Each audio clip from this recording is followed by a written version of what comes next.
Welcome back, everybody. Ready for another deep dive? Absolutely, always ready to dive in. Excellent. Well, today we're looking at something really fascinating. Generation Alpha in Central and Eastern Europe. Sounds intriguing. It is. You sent over some really amazing research on how these kids are using technology and learning. Really, they're kind of building their own digital world. Yeah. In what way? Well, we're talking about places like Slovakia and the Czech Republic, but also Hungary, Poland, and even the Baltic states. Got it. So, what's so unique about Generation Alpha there? Think about this. You know how much kids love Minecraft, right?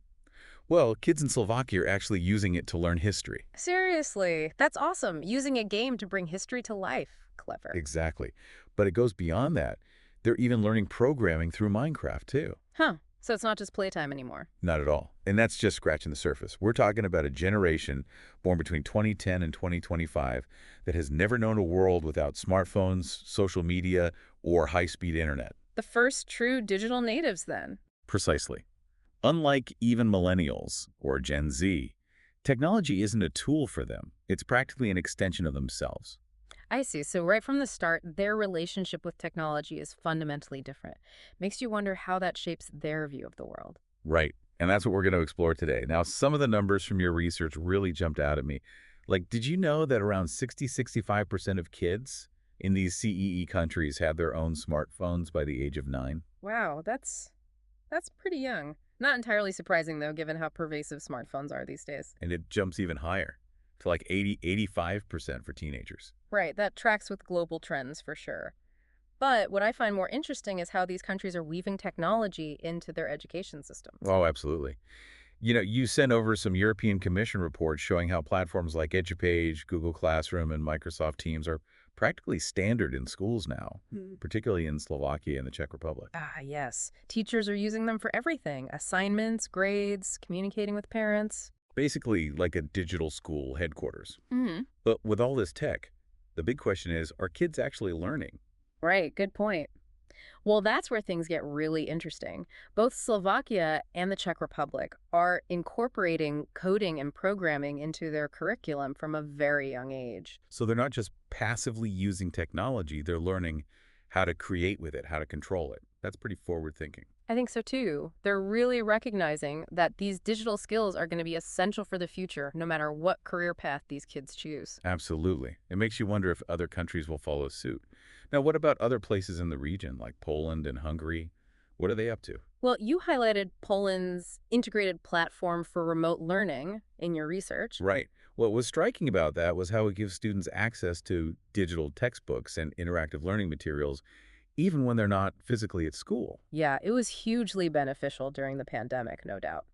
But it also goes beyond that. It really speaks to their commitment to making digital learning accessible for everyone. So even if a kid is homesick, they don't have to fall behind. That's awesome. And what about Hungary? Didn't you mention something about the Creta platform? Yes. Creta is kind of like Hungary's all-in-one platform for online learning. Assignments, communication, grades, it's all managed through there. Plus, they've been investing heavily in devices like laptops and tablets for students. Makes sense. I mean, tech isn't a luxury in education anymore. Right, it's practically a necessity. Now, speaking of countries that are really pushing the boundaries with digital learning, we have to talk about the Baltic states, particularly Estonia. Oh, yes, they have quite a reputation for being tech forward, right? Definitely. You pointed out their eCool platform, and it's fascinating. It's this whole digital ecosystem connecting students, parents, and teachers. It's pretty comprehensive. So it's not just about using technology in the classroom, it's about building a digital community around education. That's a pretty powerful idea. It really is. And this early adoption of digital tools is giving Estonian students a real advantage when it comes to digital literacy. They're being set up to thrive in a future where, well, technology is going to be even more intertwined with their lives. Makes sense. And all this talk about technology and education brings us to another fascinating aspect of Gen Alpha's world: gaming. Now, it's not just mindless entertainment for this generation, is it? You're absolutely right. It's so much more than that. For these kids, gaming has evolved into this incredible tool for learning, creativity, and problem solving. I mean, think about games like Minecraft and Roblox. They're giving kids these incredibly open-ended environments where they can build, explore, and collaborate. And you found this awesome article about how some Slovakian teachers are using Minecraft to recreate historical cities. Can you imagine? Learning about medieval architecture not just from a textbook, but by building it in a virtual world. Mhm. Talk about engaging. It's brilliant, isn't it? It taps into how Gen Alpha learns best through interaction, engagement, and experiences. They don't just want to memorize facts, they want to apply them, to experiment, to create. It's a whole new way of learning. And speaking of creativity, what other examples caught your eye in terms of how gaming is being used for education in CEE? Well, Estonia's Projetiger initiative is one that really stands out. They're integrating digital tools into the curriculum to teach coding, problem solving, and design from a very young age. So we're talking about nurturing a generation of creators, not just consumers. Exactly, and it goes beyond technical skills. You also highlighted Latvia's Riga Tech Girls, which uses Roblox to specifically promote coding and game design among girls. Love that. It's so important to get more girls interested in STEM fields. Definitely. It's all about showing them they can be the architects of the digital world, too. And it's not just happening in the Baltics. We see this trend across CEE. So it's clear that Gen Alpha in CEE is using technology in some really innovative ways. But what I'm curious about is, what does all this mean for the people creating the products they use? That's a great question. We often talk about the impact of technology on society, but it's important to remember that technology is also shaped by the people who use it. Absolutely. So if we're talking about developers, what should they be taking away from all of this? What lessons can they learn from Generation Alpha in CEE? Well, I think the first takeaway is that this generation is used to having a say in their digital experiences. They expect things to be personalized and interactive. Makes sense, especially given their experience with platforms like Minecraft and Roblox. They're not just passive consumers, they're active creators, constantly customizing and shaping their own worlds. Right. They don't just want to consume content, they want to create it. They want to engage with it on their own terms. That's a powerful shift in thinking. So developers need to think beyond just creating a product. They need to think about how they can empower users to co-create and personalize their experience. Precisely. And this isn't just about making things more fun or engaging, it's about giving users a sense of ownership over their digital lives. I see. And I imagine this has implications beyond just gaming and entertainment. This probably influences how Gen Alpha interacts with educational apps, social media, even things like e-commerce. Absolutely. This generation expects a level of agency and customization across all their digital interactions. And companies are taking notice. It's fascinating stuff. It's like we're witnessing the emergence of a whole new way of thinking about technology, and it's all being driven by a generation that's barely in their teens. It really is remarkable. And as we continue exploring your research, I think we're going to find even more evidence of just how much influence this generation is having on the digital landscape, not just in CEE, but globally. This is so exciting. I can't wait to see what other insights we uncover. One thing that really struck me as we were talking about Gen Alpha and technology is how comfortable they are with virtual worlds. Like the whole concept of the metaverse, it's not this weird futuristic thing for them. Right. It's almost like they've been training for it their whole lives, Yeah. playing games like Minecraft and Roblox. Exactly. And I think that comfort level is going to have a huge impact on how the metaverse develops. They're going to be the ones shaping these virtual spaces, defining what they look like, how they function. It's fascinating, isn't it, thinking about how this generation's preferences and expectations will influence the future of something as massive as the metaverse. Definitely. But their influence extends beyond just gaming and virtual worlds. Your research highlights how Gen Alpha is shaping the development of all sorts of digital products: social media, streaming services, e-commerce, you name it. It makes sense when you think about it. They've grown up in a world where everything is personalized and on demand. They expect instant gratification, intuitive interfaces, content tailored to their interests. Right. The companies are having to completely rethink their approach to user experience. They're investing in sleek, visually engaging interfaces that are highly customizable. Because for this generation, it's not just about functionality, it's about having a digital experience that feels personal, that reflects their individual identity. Absolutely. And another key aspect of this is the social element. Gen Alpha is incredibly social. They're constantly connecting and collaborating online. So features that foster interaction and community building are really important. Oh, for sure.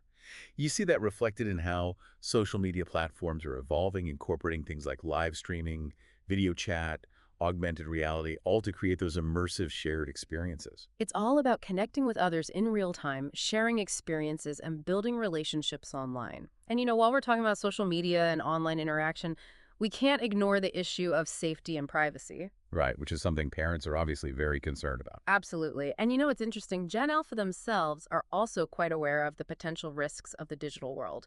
They're growing up with this understanding that what you share online can have real-world consequences. So it's not just about companies providing parental controls and safety features. It's also about educating young people about responsible online behavior. Exactly. It's a two-pronged approach. And, you provided some really great examples of apps that are doing a good job of addressing this, like Messenger Kids. Right, they've really prioritized parental oversight and creating a safer online environment for younger users. And I think that's key because ultimately it's about building trust, both with parents and with the young users themselves. If Gen Alpha doesn't feel like a platform is safe and respects their privacy, they're going to move on. It's like we're seeing the emergence of a new kind of digital citizenship, one that values both innovation and ethical considerations. I think you're right. It's not just about being tech savvy. It's about using technology responsibly, ethically, and for good. And I think Gen Alpha has the potential to be the most digitally responsible generation yet. Now, let's bring this back to the metaverse for a second because it's such a hot topic. How do you see Gen Alpha interacting with and influencing this virtual world, given everything we've discussed? Well, first off, they're already comfortable navigating virtual spaces, so the learning curve for them is going to be much smaller than for older generations. They're probably going to be early adopters and really enthusiastic participants in the metaverse. It's almost like they've got a head start. Right, and they're going to bring all those expectations we've been talking about, personalization, interaction, social connection, into these virtual worlds. They'll want to create avatars that express their individuality, they'll want to connect with others in meaningful ways, and they'll want to have a say in how these worlds are shaped. So the metaverse won't just be something that's created for them, it'll be something they co-create. Exactly. And it'll be fascinating to see how they use those co-creative powers. Will they use the metaverse for activism, for education, for building new communities? The possibilities are endless. It really does feel like a whole new frontier, and it's exciting to think about how Gen Alpha might shape it. But it's not just the metaverse, right? They're also interacting with and influencing the development of artificial intelligence. Oh, absolutely. Think about it. They're growing up surrounded by AI-powered devices and services. Voice assistants, personalized recommendations, smart home technology, it's all becoming seamlessly integrated into their lives. So they're not just learning about AI in school, they're experiencing it firsthand every day. And that's going to have a huge impact on their expectations. They're going to demand that AI be intuitive, helpful, and personalized. They're not going to tolerate clunky interfaces or systems that don't understand their needs. And one thing that really struck me in your research was how countries like Slovakia and the Czech Republic are incorporating coding into their school curriculum from such a young age. Right. I think that's going to play a huge role in how Gen Alpha interacts with AI. It's not just about using AI, it's about understanding how it works. It's about being able to critique it, to demand better from the people who are developing it. So they're not just passive consumers of AI, they're becoming informed citizens, able to participate in the conversation about how this technology is developed and used. Exactly. And that's incredibly important because as AI becomes more and more powerful, we need a generation that's equipped to use it responsibly, ethically, and for the benefit of all. It's clear from everything we've discussed that Generation Alpha is a force to be reckoned with. They're not just adapting to the digital world, they're actively shaping it. And they're doing it with a level of awareness and sophistication that's truly remarkable. I completely agree. They're digital pioneers, pushing boundaries and challenging assumptions. And they're doing it with a sense of purpose and a desire to make the world a better place. You highlighted this idea of Gen Alpha as digital citizens in your research notes, and I think it's so important. It is. It really captures the essence of what we've been talking about. Digital citizenship is about more than just being tech savvy. It's about using technology responsibly, ethically, and effectively to benefit both individuals and society. And it's about being engaged, informed, and empowered to participate in the conversations about how technology is shaping our world. And from what we've seen today, Gen Alpha has the potential to be the most digitally responsible generation yet. They're growing up with an awareness of issues like online safety, privacy, and digital well-being. And they're not afraid to demand that those issues be addressed. They're holding companies and policymakers accountable. Exactly. They're not just accepting the digital world as it is, they're actively working to make it better. They're not just digital natives, they're digital change makers. And that's incredibly powerful. It really is. And it leads perfectly into what I think is the most exciting aspect of all of this: the potential of this generation to drive real social change. Okay, let's talk about that. Because we've touched on how Gen Alpha is using technology to connect, collaborate, and make their voices heard. But what about the bigger picture? How do you see them tackling some of the major challenges facing the world today? So we've covered a lot of ground, talked about how Gen Alpha and CEE is using tech in education, gaming, and even shaping the digital landscape with their preferences. But you included some interesting points about their potential to drive social change. What really stood out was that they're inheriting a world with some pretty big challenges. Oh, absolutely. Climate change, social inequalities, political divides, even the spread of misinformation. It's a lot to grapple with. And yet, from everything we've discussed, it seems like this generation is not shying away from those issues. They seem ready, even eager, to tackle them head on. I think that's spot on. What's striking is they're not just passively inheriting these problems, they're actively engaging with them. They're vocal, passionate, and importantly, they're using technology to make their voices heard and connect with others who share their concerns. It's like they understand the power of digital tools to amplify their message and mobilize people. Exactly. Look at the climate activism movement, for instance. You shared some compelling articles about how young people are using social media to raise awareness, organize protests, and even push for policy changes. It's incredible to see them not just expressing their concerns, but demanding action from leaders. Right. They're not waiting for someone else to fix things. They're taking initiative. And it's not limited to just online activism either. They're taking concrete steps to make a difference in their communities too. You know, one thing that struck me in your research was how much emphasis is placed on volunteering and community engagement in CEE. It seems like those values are being instilled in Gen Alpha from a young age. Definitely. And it's translating into action. You see them volunteering their time, donating to causes, even starting their own initiatives to address social problems. And again, their digital fluency plays a crucial role. They're using technology to organize, connect, and amplify their impact. So it's like tech isn't just a tool for entertainment or education, it's a tool for social good. Precisely. They're leveraging the power of the digital world to make a tangible difference in the real world. And what's even more exciting is it's not limited to their local communities. Technology allows them to connect with people from all over the world. Right. We're talking about a generation that's growing up with a global perspective. They're collaborating with peers on the other side of the planet, sharing ideas, and working together to find solutions. It's really inspiring to see this kind of global, interconnected movement for change, powered by technology and fueled by passion. It makes you wonder what they'll achieve as they get older, as they gain more experience and influence. The possibilities are truly exciting. I mean, think about everything we've discussed today. This generation's deep understanding of technology, their commitment to social responsibility, their willingness to challenge the status quo. They're not just inheriting the future, they're actively creating it.